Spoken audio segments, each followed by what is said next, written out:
Please be ready for a dictation of transcription number 202 from Sir Kailash Chandra magazine. 5 seconds. Start. Mr. Chairman, the Motor Transport Workers Bill, the Select Committee's report on which we are considering now is one which has received the support of all sections of the House.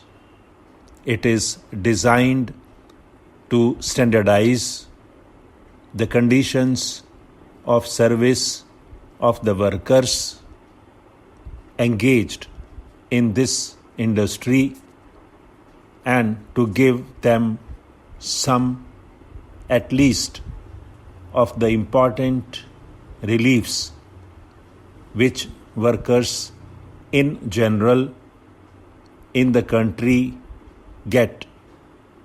This bill is in line with the progressive policy of the government to improve conditions of labor.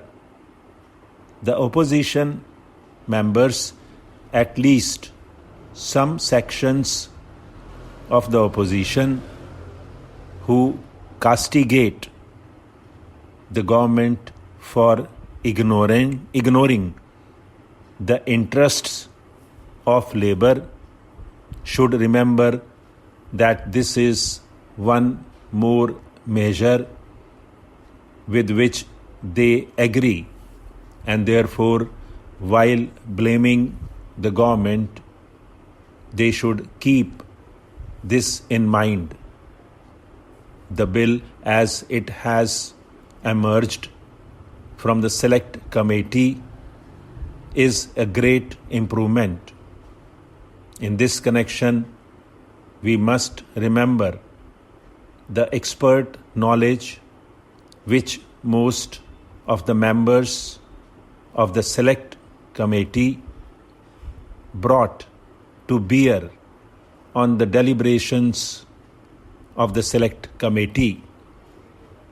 I consider it to be one of the well-constituted committees, in as much as there were many members on this committee who had specialized in labor, both from the opposition sections of both houses as well as from the Congress side.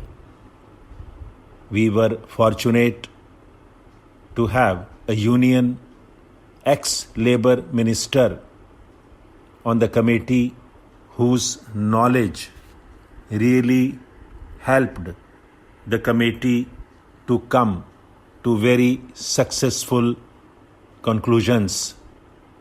The Select Committee was also assisted by persons engaged in this industry, both employers and labor.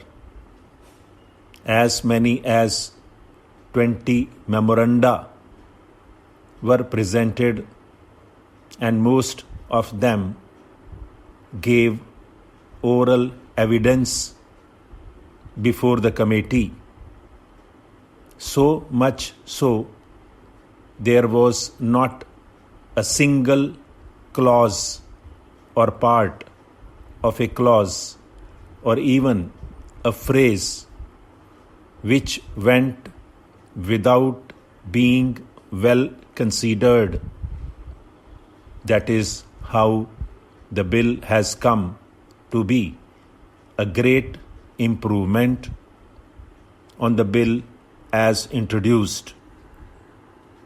I personally think that the deliberations of the committee were so very well conducted that the report has come to weigh more on the side of the employees, and therefore there is likely to be no room for complaint.